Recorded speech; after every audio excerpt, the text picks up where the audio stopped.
This 3. conference will now be recorded. My voice.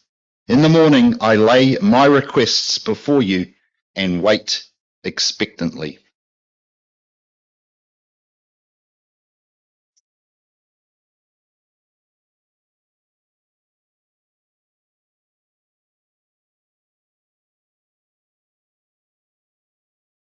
Well, hello, PK. Happy 2024. Are you still in holiday mode? Because I am. Just come back from the beach. I feel like it's had an effect on me. So let's cruise through this morning. But let's think about 2024, AD 2024. What will that be the year of for you? Will it be the year of Christ's return? That's what we all hope for. But on top of that, will it be the year of meditation or yoga or fitness or some new diet? Will it be the year of the first year of school? And I'm speaking to 4-year-olds. Will it be the year of getting your driver's license? Will it be the year of getting baptized? Will it be the year that you finally buy your first electric vehicle? Who knows? Maybe you've got a plan, but what will 2024 bring? The reason I started like this is because I wanted to start with the year 2022. For me, that was the year of the prayer. I decided to induct some prayer every morning to the best of my ability. I wanted to make it normal. I wanted to make it an everyday thing. Woke up every morning, prayed for the better part, and it was a blessing. I loved the year 2022 for that reason. That was also the year that Brother Robert initiated the 6-month prayer challenge, about November. So that was a blessing on top of that. So it certainly was the year of the prayer for me. And that went into early last year for 6 months. Robert initiated it with an exhort. And he also said at the time from the platform, because I was exhorting next, Darryn's going to come up and do next week part 2 of prayer. And I got up and I did what I called part 1 of prayer. It was like the prequel. I couldn't do part 2. I'm not that advanced in prayer. But in my study and my work with prayer, I found there was another word, another thing attached to prayer, something that we should consider, something that we could probably do. And it pops up quite a bit in the Bible. So we're going to look at that this morning. Prayer and. Brother Nick started with the quote that got my attention, and this wasn't the only quote. It's a psalm. David is saying, "In the morning, Lord, you hear my voice." David is praying in the morning. I lay my requests before you, and then he waits expectantly. David prays, and then he's waiting. So this morning, how about prayer and waiting expectantly? Now, this was a verse that Brother Steve brought to our attention in connection to Brother George's first exhort on expectation. What a fantastic little verse. I wait for you, Lord, expectantly. But it's not the only way it's translated. In the KJV, David prays in the morning and then he looks up. And then if you turn to the ESV, David prays in the morning and then he watches. So this morning, it's prayer and watching, with the focus on watching. These two things are connected in the Bible, and I'll show you. Micah says, "As for me, I will look to the Lord. I will wait for God. My God will hear me." There's a communication there, prayer, and a watching. Habakkuk, "I'm going to take my stand at my watch post," he says.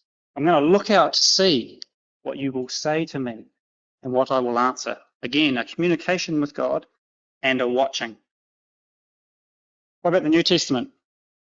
"Continue steadfastly in prayer, being watchful in it." Praying at all times in the Spirit with all prayer and supplication. To that end, keep alert. Again, prayer and watching is connected.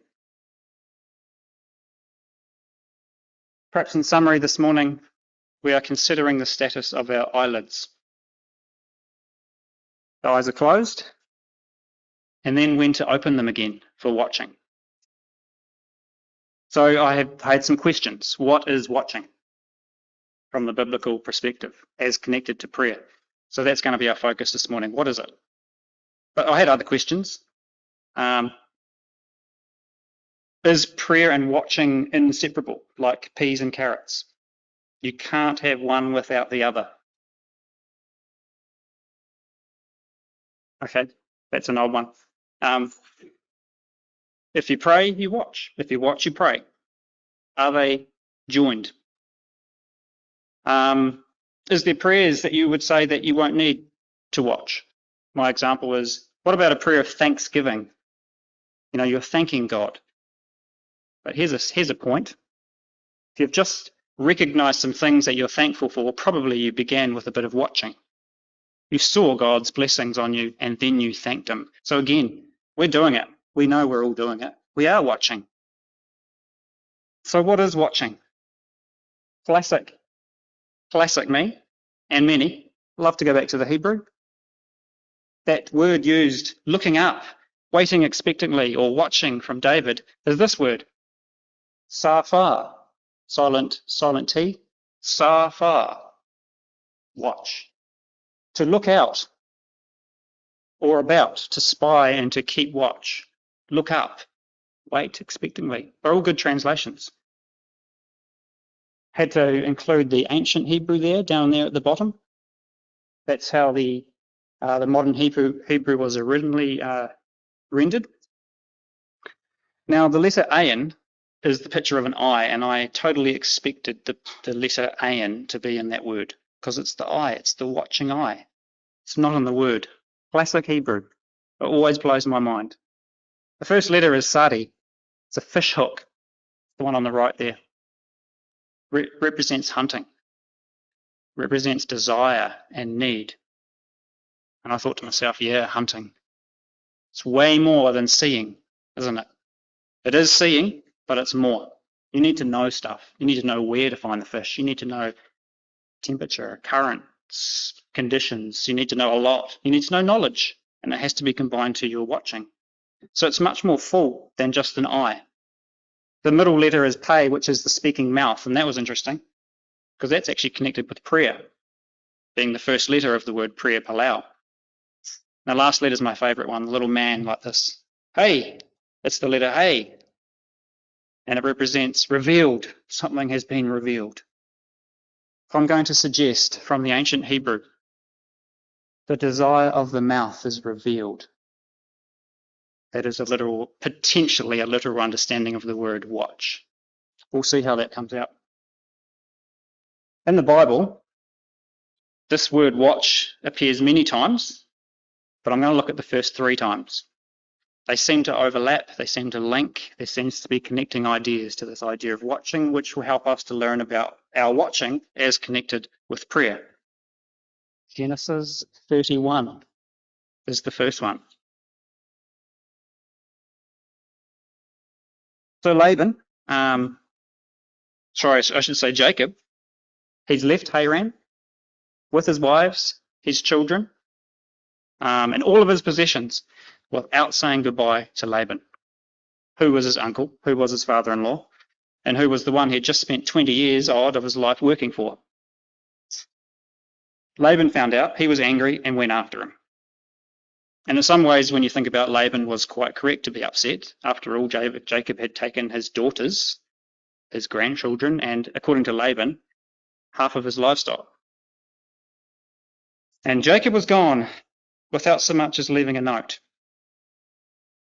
But anyway, Laban caught up and he got his chances to say his goodbyes, but not without dropping a comment that suggested that Laban did not trust Jacob. What could Laban possibly say that would have any impact? The Lord watch between you and me when we are out of one another's sight. I don't trust you, Jacob. Yahweh is watching you. Because I can't watch you. Yahweh's watching you. Now I feel like this is pretty rich coming from Laban, referencing Yahweh to watching, because Laban is on a hunt for his missing idols, and he's accusing Jacob of taking them.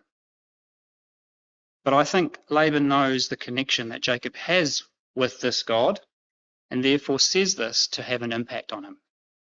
God is watching you, Jacob. You look after my daughters. So what's the point here? God watches. I think the very first mention of this word is important, and it's showing us that God is the watcher. How does it connect with prayer?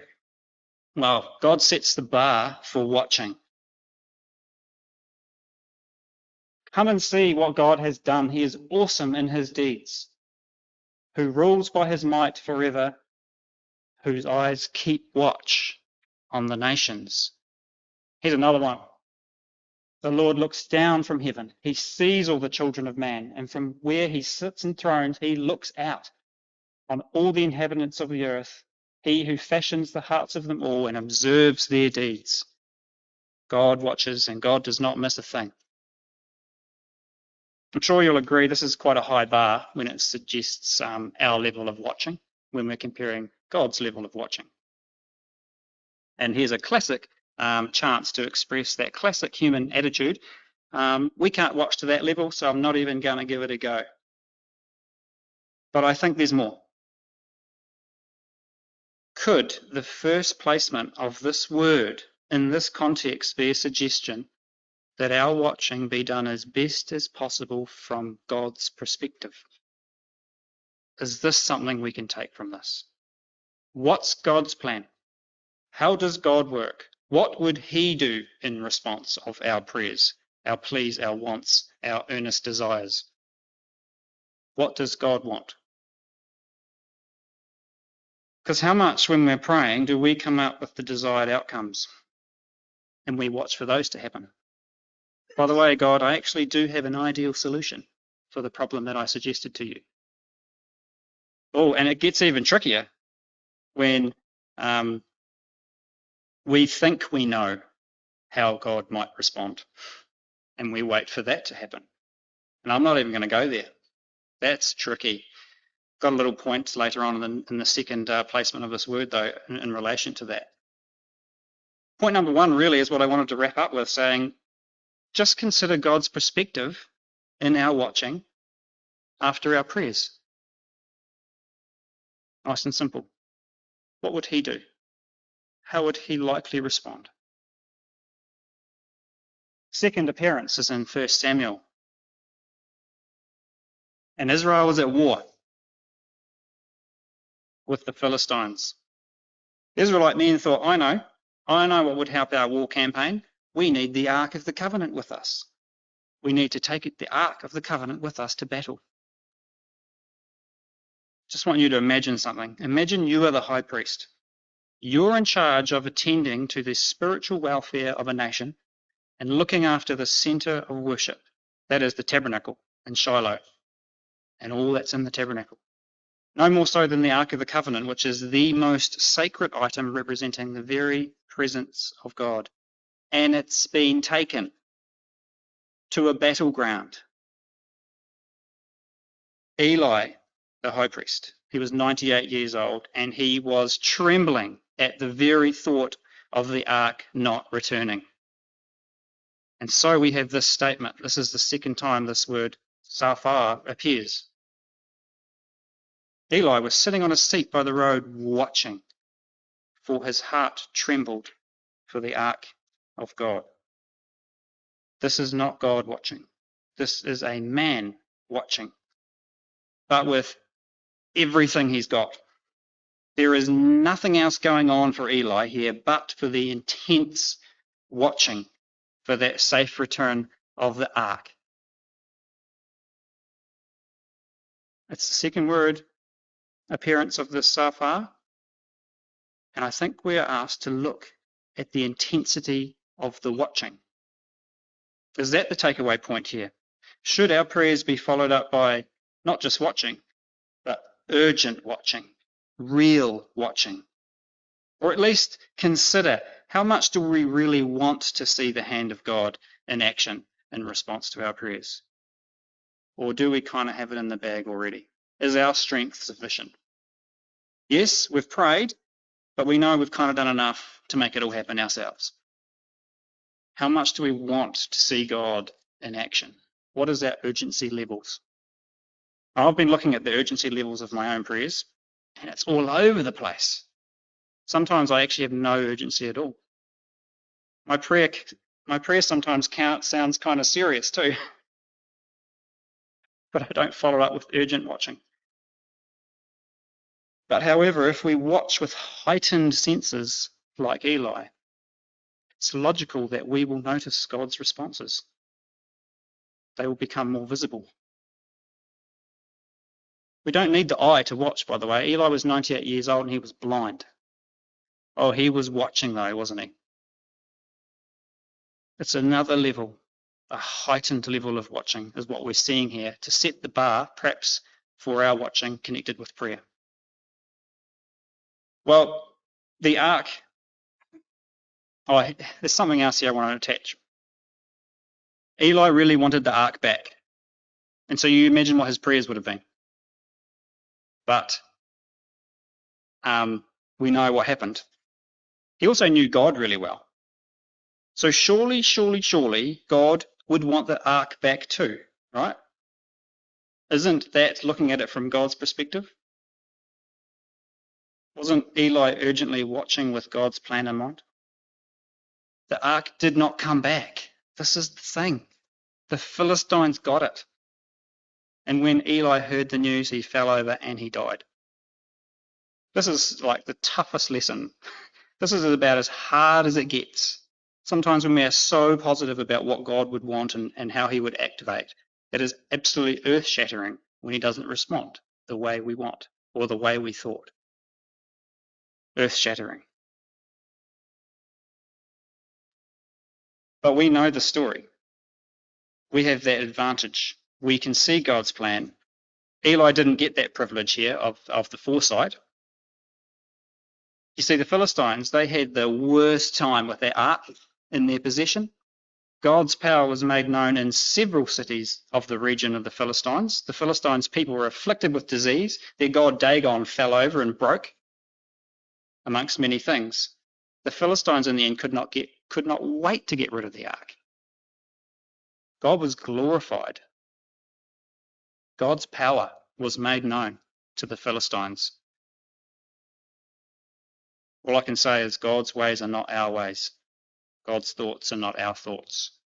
Eli would never have thought that would have been a solution. So in terms of prayer and watching, urgency levels, think about them.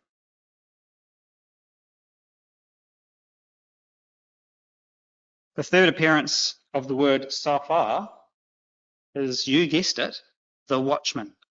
And this is the word or the translation that safar is mostly translated into, the watchman. And so what can we find about the watchman? Well, the role of the watchman in ancient times was so vital for the protection of the city or the camp. The purpose? To provide early warning of a potential threat to the safety of the multitude of people. But just a massive responsibility is on the watchman to make the right calls, to see the threat early. How can the thinking of watchmen help us then when it comes to prayer? Well, one thing I come up with is, what's the first thing that a watchman does to perform his duty? He goes up. He must be up a tower. He must be on the city walls. He must be in a place of elevation, on a hill. It is the natural advantage. And it's almost impossible to do the job properly on the ground. And so once again, it hits me and hits us, hopefully, the elevated post of a watchman, the elevated view, is that another way of framing the principle of watching from God's perspective to the best of our ability? A wider view, a bigger view, a God's view of the situation. Kind of like a type, isn't it? So I think it keeps revealing itself. Every time we look at this word, it's God's perspective. We're watching from God's perspective. And I think we already knew this, by the way. It's just a kind of nice reminder to get it drilled in. But there is more. It comes from another watchman. Now, the one that's referenced up there in Samuel 14 is Saul's watchman, and they spot something and they did a good job. But I'm interested in a watchman, same word, in 2 Kings chapter 9. Maybe you want to turn that up. This watchman needs a pay rise. This watchman did a good job. So in 2 Kings chapter 9, Jehu's on a mission. He's going to Ramoth Gilead and Jezreel, where both King Joram, king of Israel, and Ahaziah, king of Judah, are. He's seeking blood. There is a watchman on the watchtower in Jezreel, and he reports, I can see a company coming. Of course, it's Jehu. Jehu's on a mission, and he's coming fast. So the kings wonder what this fast response of Jehu, or they don't know it's Jehu at the time, is about. So they send out a messenger to hope to find out if it's peace that this company is seeking. Well, that messenger gets turned around and put behind the approaching company, and the watchman reports that and says, by the way, the messenger is not coming back. This happens a second time. The watchman reports it. He's good. This guy is good. He's seen an early warning. He's done an early warning. He's seen the approach, and he is feeding information constantly about what's happening to the people on the ground. And then he does something absolutely amazing. He says, it's Jehu. I mean, come on. The kings are like, what, is he right here? How can you see his face? How do you know it's Jehu? The guy recognizes his driving style. That's how good this guy is. He's not just got a fantastic eye. He knows the riding style of people. And he can tell early warning that not only a company is coming, but it's Jehu. That gives these people enough information to know what's going on. A lot of information. That is great. I mean, give this watchman an extra shift. Give this watchman a pay rise. You need him on. It's not just the eye, is it? It's knowledge, isn't it? He had seen the riding style of Jehu before. He had heard about the riding style of Jehu before, and he put that into his job. So there's much more than just an eye. The watching is all about knowledge as well. So my catchphrase from this is actually kind of interesting. In our watching with regard to prayer, could you recognize God's riding style? Could you see God from a distance? In other words, can you see God working in the small things? Or does the ground need to be actually shaking? Does God need to be in your face before you go, oh, okay, God, you're here. I can see you now. I'm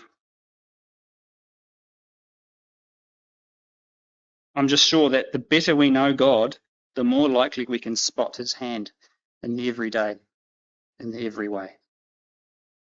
Knowing God will help our watching, and watching will help us to know God. You know, when Brother Robert came in at the end of the 6-month prayer, he delivered an exhort, which I'm calling the watching exhort. He delivered the information about what he'd seen in response to the 6-month prayer challenge. And I was sitting there going, I didn't see any of that. And it was great to hear it from Robert's exhort. I was actually expecting something different from our 6-month prayer, and I don't know exactly what, but I expected something bigger. And I think I'm still waiting. Who's still watching for the 6-month prayer challenge? Still watching. But I appreciated Robert's thoughts. They were much smaller than what I had seen before, and I believe Robert had the knowledge of God and was aware and awake to God's actions, and he was able to express the little things that were happening in response. And I appreciated that. Knowing God will help our watching. We will see him in the small things. It might avoid the ground shaking moment when he has to make himself known to you. I still think something big is going to happen from our prayer, by the way. I think it's still coming. So in doing this whole thing, watching from God's perspective, our urgency in watching, knowing God, is surely going to help our watching in connection to prayer. It's just going to make us more aware of God, his hand in our lives, how he works. We learn what he does, and we respond by thanking him, and he will do it again. It's an interaction. So how urgent are we to see the mighty hand of God? And you know what? Please share your stories, because the one good thing about a watchman is that he shares the information. Imagine if he's up there seeing the approaching company, seeing the aggressive face of Jehu, and not sharing anything. I think in our prayers, when we spot God in our lives, why don't we share it as a watchman would? It will help others to learn about God too. If we find this watching thing hard, and I do, by the way, really hard, start with this one. Elisha prayed and said, "O Lord, please open his eyes that he may see." So the Lord opened the eyes of the young man and he saw.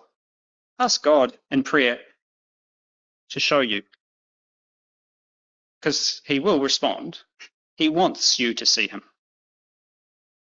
Your watching will be rewarded. I'm going to call this year the year of the watching. And just before the emblems, Jesus prayed the most intense and urgent prayer in the Garden of Gethsemane. This was the prayer that secured his submission to God, the prayer that strengthened him for what was about to come, his sacrifice of his life for us. And you know what? All he wanted in those moments of prayer was for his closest friends to watch with him. 3 times. Could you not watch with me? Stay here and watch with me. Watch, he says. He just wanted his friends to watch with him. How important was watching to Jesus in that prayer, in that moment? And it's interesting that he requested his disciples to do that with him. His disciples fell asleep and then later ran away. But, of course, that was a tough time for them, and we can understand, we can empathise. Perhaps a powerful lesson for us, though. Can we watch with Jesus? Jesus said that he is with us till the end of the age. Jesus desires the kingdom. So can we watch with him?